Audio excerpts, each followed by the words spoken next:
Hey guys, welcome back to another video. Spence here at Core 4x4, and today we are finishing our install on the JK of our new long arm kit. And if you've watched the last video, you've noticed we might have changed something here on the table. Now, if you haven't seen last week's video, we did do a color change on the arms. This is our standard orange that we offer at Core 4x4, and if you have the JK, I think it's the Crush orange, not the Dozer orange, this is almost a perfect match. Now the arms look a little brighter than the doors behind me because we have lights on the table. If you didn't watch last week's video, I highly recommend going back and doing that. It'll go through everything to get ready to install the long arm kit. So for today, we're gonna do all our welding, get our brackets on and get them painted. Then we're gonna come back tomorrow and finish the install. When all the paint's dry, we'll get the arms on, get everything set, get the Jeep back on the ground and go for a test drive in this thing. So we're gonna need a welder, all your welding gear, and I also highly recommend a primer like this. This is a weld through zinc-based primer. This is gonna give us some extra corrosion resistance to all the hard elements and the salts on the road that we have here in Utah, especially where the frame contacts the brackets where we can't really paint after we've welded everything. So we're gonna use a weldable primer. Now this is a zinc-based primer. It's a little harder to weld through. It could cause some splattering. If you don't have a lot of salt on the roads, you can go with a copper-based weld-through primer. It's gonna be a little easier to weld. It'll still give you some corrosion resistance. It's just not gonna be as good as the zinc that we're using today. So before we mock up to prep our frame for welding, we're actually gonna go outside and throw some primer on these so they can dry while we're doing all our prep over on the Jeep. I'm gonna cheat a little bit because I have an extra set of brackets. We'll do all our mocking up with some uncoated brackets while these bad boys dry. Let's get outside, get some primer on them, and then we'll get over to the Jeep and do all our prep. You might have some sand in your brackets. So our zinc primer is actually like zinc color, so it looks basically the same as a sandblasted part. There's other ones that are black, which should make it easier to see, but we're just gonna make sure we get a really good coat everywhere. It's gonna be hard to see if we're light, so we're just gonna probably go over this multiple times, but maybe get a black primer. So we painted our brackets, or we got them primered outside with the zinc primer. Now that primer can be expensive. I think it's like $40 a can. You might be able to get away with one can. I have a little bit left, and we're gonna be primering all of our weld spots on our frame. I mean, we already got some rust under here, but we're gonna try to prevent our brand new long arm brackets from rusting. So corrosion resistance and doing the prep and taking the extra time is really important on an install like this. And now that those are drying, like I said, I'm cheating a little bit. I have an extra set of brackets. We're gonna mock these up. And for this front, just gonna line it up with factory hole here. And we'll just zip that up. I do recommend some sort of etch tool to really give yourself a line. You could use a Sharpie or anything, but these etch tools are real nice to just score the frame and see exactly where you're welding. So if you did miss any paint on the frame, you can touch it up with the grinder before you get everything up here and you start welding it on. I'm a fan of fully welding everything you can, especially on a bracket system like this. So prep is really important if you've never welded on the frame, especially welding through a zinc primer. It's gonna be a little bit more difficult. We're just really making sure we got all the paint off that we can, so we're not fighting that when we're welding, so we can get nice clean beads on everything. So we'll go around, get all four corners just like this. So when we take it off, we can see where we need to prep. We'll get all our prep done, get all the brackets up, and we're just gonna start welding.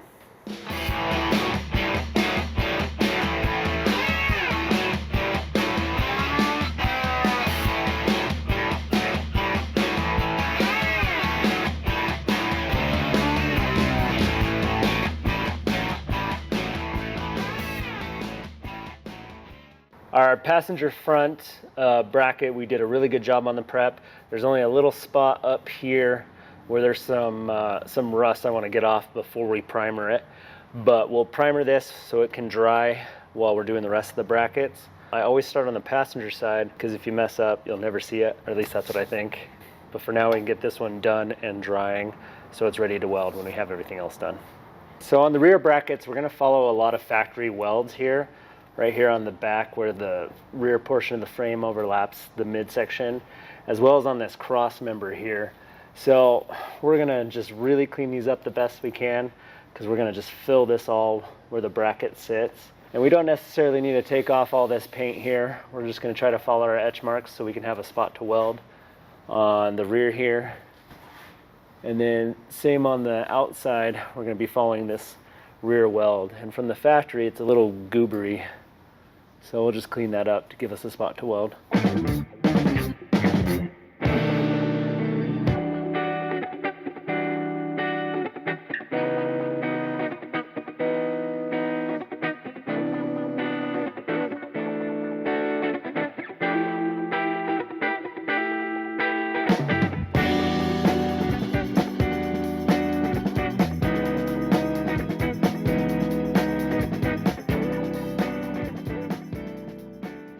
Now, you don't necessarily need to do this step, but I am disconnecting the exhaust here just at the front two junctures right in front of the cross member.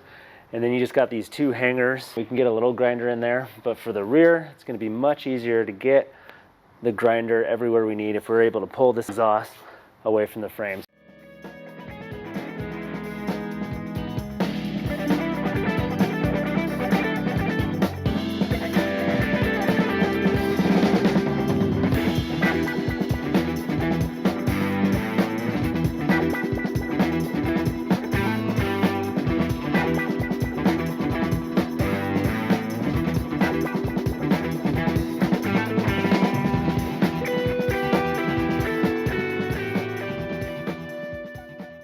Okay, so we got our prep finished. We got the primer on. One can barely made it. Now we're gonna start welding. Worst comes to worst, we can always mount our brackets and clean away some of the primer if it's really difficult to weld through. But it is supposed to be weldable primer, but all the weldable primer I've dealt with in the past has been a bit of a mess. So we'll see how this stuff does. But it looks like you can get through it with one can if you're careful. So yeah, I'm gonna go grab a jacket and a hood and we'll start welding these on. So orientation and lining things up is really simple on these brackets. As you've seen me do, it's literally just this one frame bolt on the back side of the lower control arm mount here. The only thing is this little triangle piece that comes in the kit is literally a filler piece right here. And although our prep looks good, we're gonna start welding. I really like to try to disperse the heat, so we're gonna lay a bead on this bracket and then we're gonna jump around all four corners, and I'm just gonna go around until they're all welded up. So yeah, let's get at it.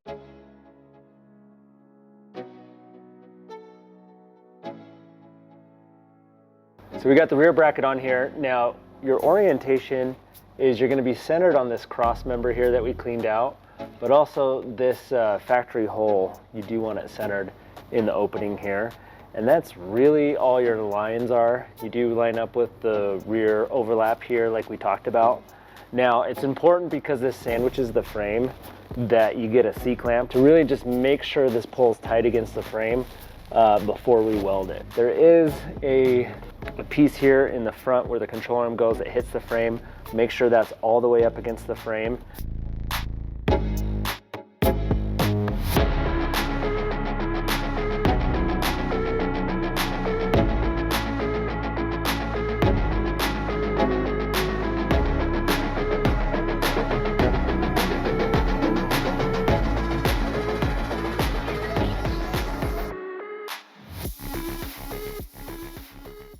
All right, welding is done, and it was a lot.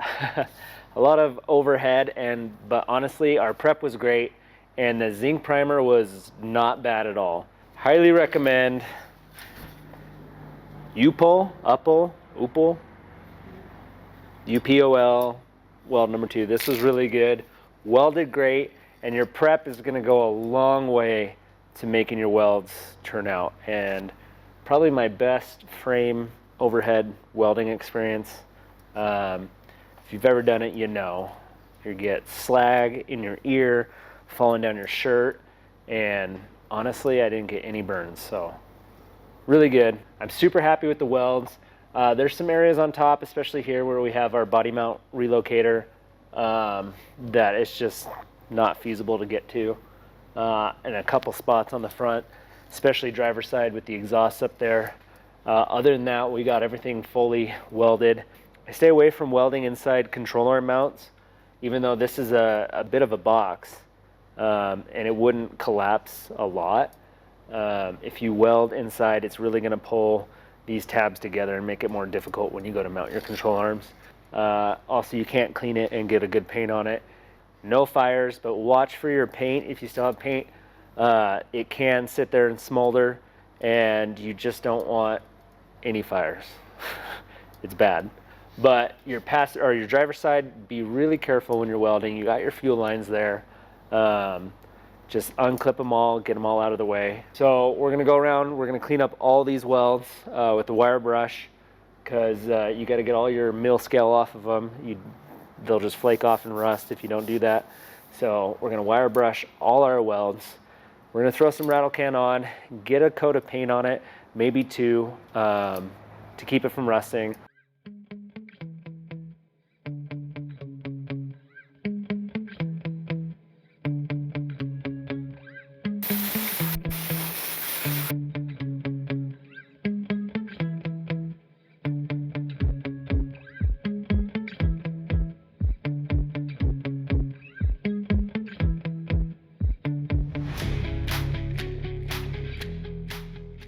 So brackets are welded on, we cleaned them up, we painted. We're over here because there's still tons of paint fumes over there, but they're coated. We'll do some touch-ups tomorrow. We're gonna let this dry overnight. Still got a lot ahead of us. We got the fuel tank out over there. The exhaust is hanging off. Arms aren't even on yet. Axles are just dangling there. So quite a bit left to do, but we're gonna try to knock it all out tomorrow.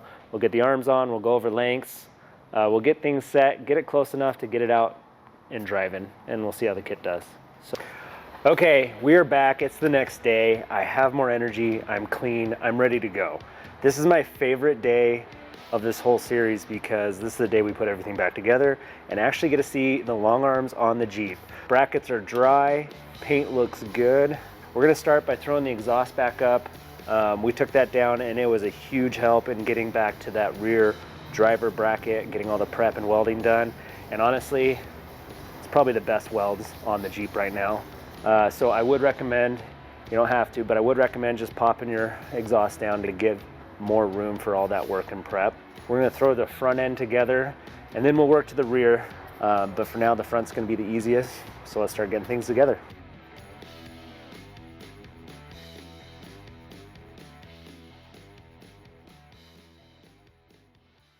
Our exhaust is bolted back up, so we're gonna get to setting our control arm lengths for the front end. The 70s that we have pinion angle built in to the housing. But for now, for the front, we're gonna start with about a 1/2 inch stretch. That's gonna put our lowers at about 29 inches eye to eye, and our uppers gonna start around 26. Now these measurements may differ from your Jeep. This one's on 4.5 inch coils, and like I said, it has Rock Jock 70s. The lowers will be pretty close. Now the nice thing about all the arms is they are all double adjustable. The upper fronts are a little harder to adjust with the bend in them.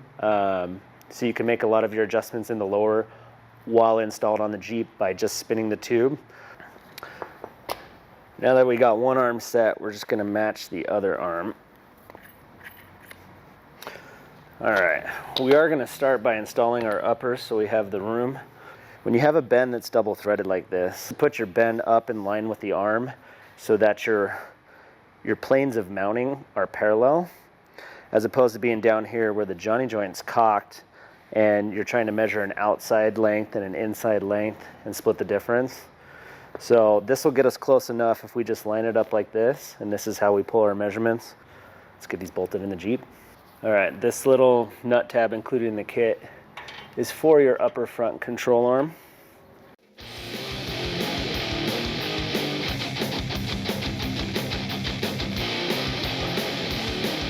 One more. Better. Perfect.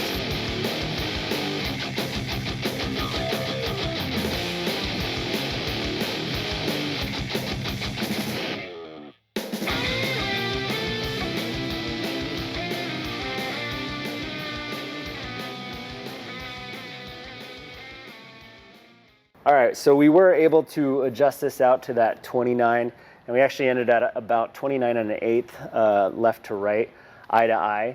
Our uppers are the same, they're at the 26 inches eye to eye. And we're gonna see how all that sits when we set it down at the end with our pinion angle and our wheelbase. We'll check all that and make any adjustments. But for now, since there's Johnny joints all around on this, they have an independent ball center, we can torque everything down in the air so we don't have to do anything at ride height. There's no rubber on this Jeep. So we're gonna be torquing everything down. On the lower control arms, we're gonna go 125 foot-pounds, as well as our upper frame side bracket. That's also a 9/16 bolt, so that's 125 foot-pounds.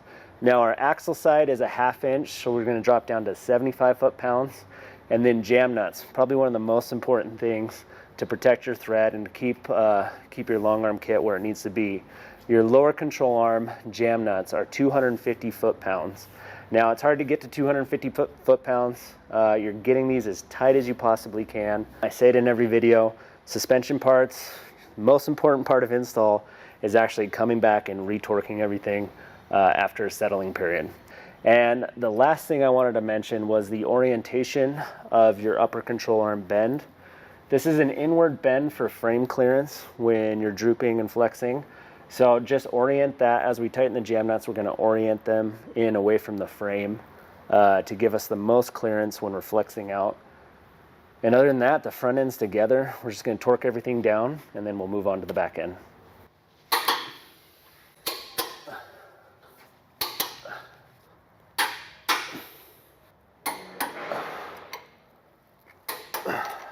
Now we get asked about tightening double threaded arms all the time, getting the jam nuts tight. Now I got the left hand side as tight as I can before the arm started moving on me. Now I'm gonna snug down the right hand side, and I've placed just a screwdriver in here between the Johnny joint and the bracket to keep it from rotating. But the idea is to get it snug on both sides, and then you should be able to really torque down against the opposing threaded side. So we should be able to get this one pretty tight without the arm shifting on us. And if you have a piece of wood you could wedge in there, or anything like a screwdriver, that'll help. But since we have the left hand side snug down, we can start cranking on this. And we'll just move the Johnny joint back over straight. And they don't have to stay perfectly straight, but it helps to not limit our articulation to having them lined out correctly in here.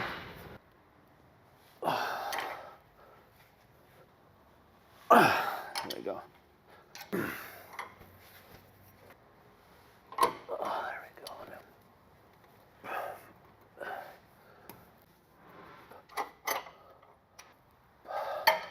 All right, with the front end done, we're moving on to the rear.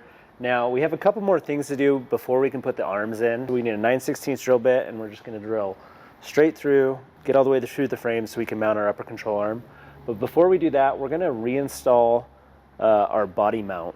Now, we cut off our existing body mount bracket that was here, and the new bracket shifts the body mount over about 2 inches, a little more. And to account for that, we have a relocation plate that we're going to install this first. Now it is a tight fit and a new bolt comes in the kit. This plate will bolt to the existing body mount, the factory hole, and then it'll relocate our mounting hole so we can use the factory body mount in our new body mount bracket.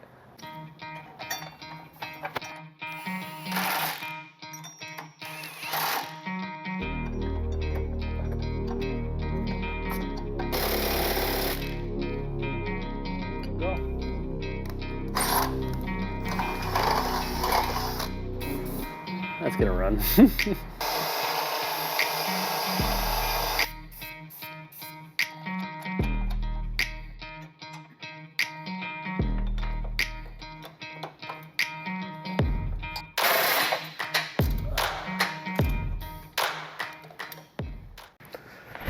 Okay, so for the rear end, as far as lengths, I'm gonna go about a 1 inch stretch over what was on there with the short arms.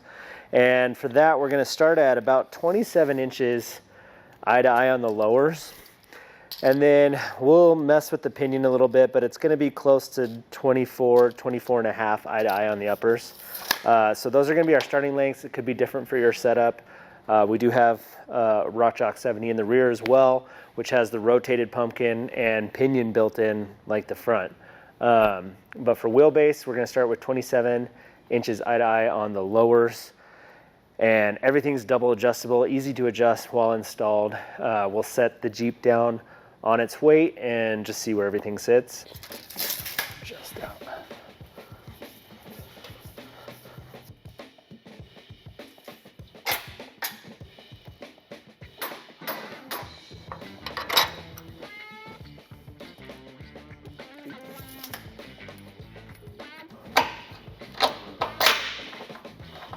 Now for the upper rear, the kit comes with these long nut tabs, and I'm gonna fish this in with the serrated, I don't know if you can see that serrated side, towards the outside of the Jeep. So tab goes up through the hole in your frame here, and then you can get your finger in here on the end of the bolt, and you can line that tab right on top. Once you have it on top, you can reach around and spin it until you get it threading in, and it could take a second to line up. Right, we're gonna get those threads to catch, and there we did. Okay, threads caught on our tab. That's how you get that upper rear frame side. Now the axle side is just your normal axle mount.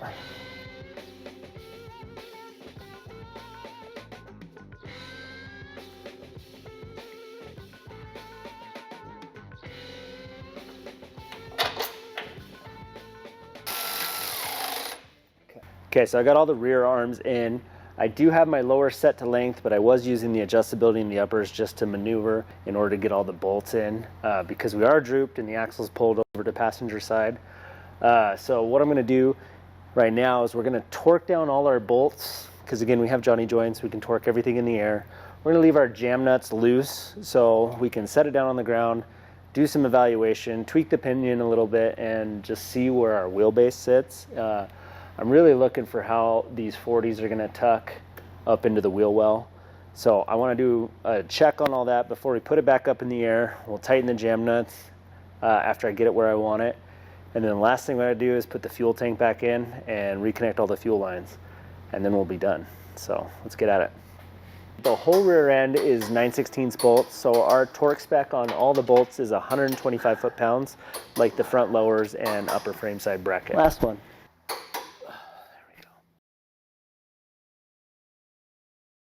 Initial thoughts is I really like the stance. Like I said, we went about an inch back in the rear, and we're much more centered in our wheel well. The front, we went a little further forward. Our coils look really good. Really happy with the stance overall.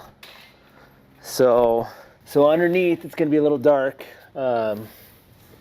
For our pinion on this RockJock 70, we just want a straight line with our drive shaft and our pinion yoke. We don't want any angle there.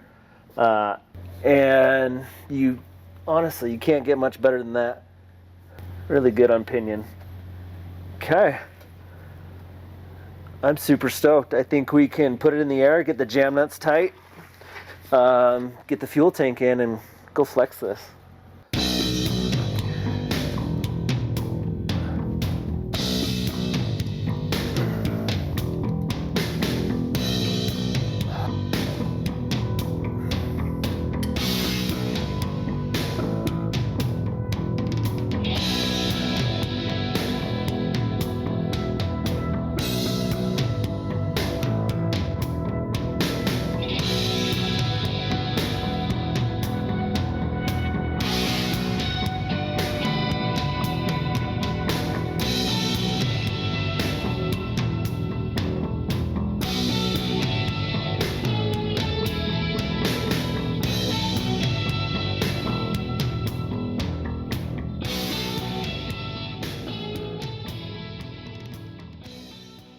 That wraps it up for the JK long arm install.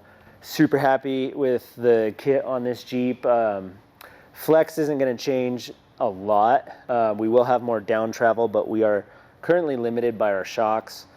We went out the parking lot, we did some Jeep things. We're kind of limited out there with what we have to flex on, so we may get this out on a trail ride. Maybe we'll do a video for that and actually take it out. But we need a lot of things. I want to do bump stops all around. Haven't done that yet. And if you saw in the video, that rear tire was tucked all the way up, and with the stretch we did in the rear, it actually fits really well in that wheel well now. So I'm glad with that. But yeah, bump stops, coilovers, inner fender liners. We are developing a coilover kit, so we'll be doing our testing on this Jeep, and we'll highlight that product as soon as we have that finished up. This has been an awesome video, awesome little series. If you missed the first video, please go back and watch it. It's all about the prep. If you're skilled, you can probably do this in a day, maybe 12 hours total of actual work on this. So yeah, that's the long arm kit. Thank you guys for watching. If you have any questions, please reach out. Leave it in the comments down below. And as always, like and subscribe. That really helps us out in what we're doing with the content we're producing. And let us know what you want to see, and we'll do a video for you. And as always, we'll catch you in the next one.